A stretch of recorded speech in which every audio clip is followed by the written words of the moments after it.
weligeeba dad abaari halkan keentay xoolihii uun ka madheen un baan nahay dad iyaga iska lugaynaya dee maahe qofna meeshiisa asaasiisa noloshiisa miyuu kaba tegi kara.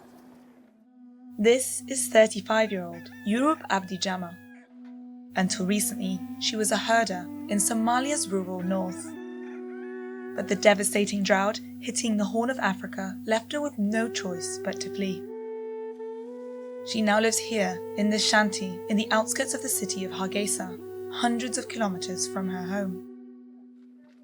waad iskaga cararaysaa meeshii wejigaa qoto maad cararaysaa ka neefa hadhin.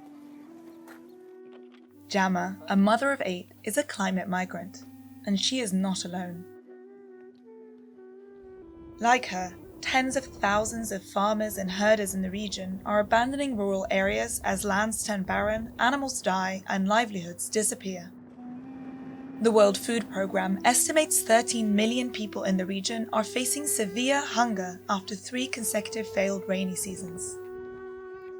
And although the exact effects of climate change on this particular drought are unclear, extreme events like it will only become more common as weather patterns become increasingly erratic due to global warming. Floods, storms, wildfires, droughts, extreme heat, and rising sea levels are already pushing people from their homes in droves. Experts say no region will be spared.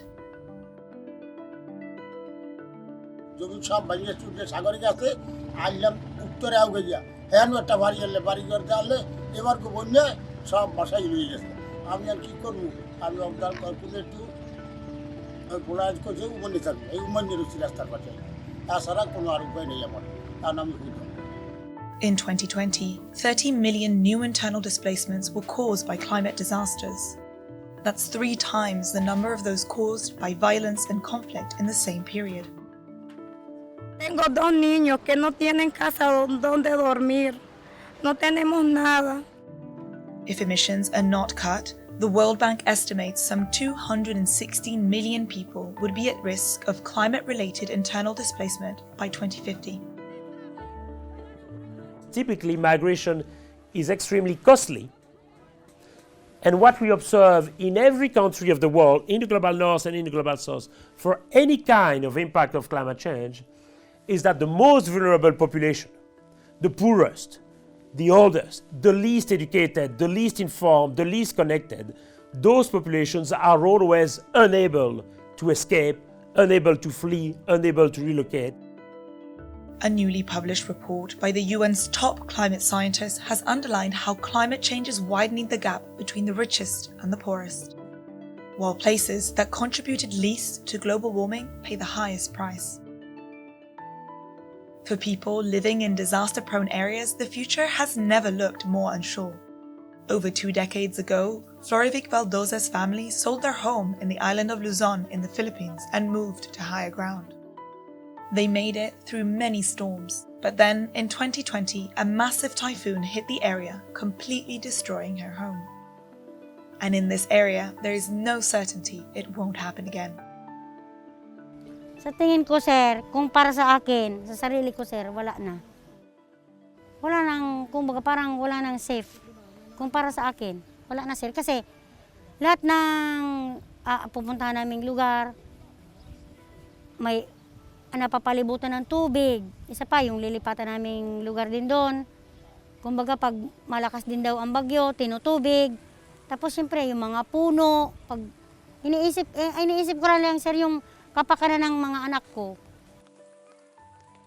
Although advanced planning will help mitigate some of the impacts of disasters, in some places, no manner of adaptation will be enough, with the only alternative to permanently leave behind these hazardous areas. As sea level rise and subsidence threaten Jakarta, Indonesia has already taken the radical decision to move the capital from the island of Java to the island of Borneo, one of the first examples of mass-managed retreat in the world. While some nations try to prepare for this massive movement of people, there is concern Western countries are asleep at the wheel. Sometimes we are still under the impression that we will not be concerned by migration flows and that infrastructure will be enough. We need to realize, and I think that the flash floods of the summer 2021 in Germany or in Belgium should be a warning signal for that sometimes infrastructure will not be enough and that we will need to rethink collectively the places where people live, the place where we allow people to live. And that is a crucial question. Which are the places around the world that will remain safe, and which ones will become uninhabitable? A 2020 study found that unless greenhouse gas emissions are drastically cut, by 2070, 3 billion people could be living in places as hot as the Sahara. While some nations face the prospect of scorching temperatures forcing millions to either migrate or adapt, rising seas could see other countries disappear altogether. We are drowning, and our only hope is the life ring you are holding. Frankly speaking, there is no dignity to a slow and painful death. You might as well bomb our islands instead of making us suffer only to witness our slow and fateful demise.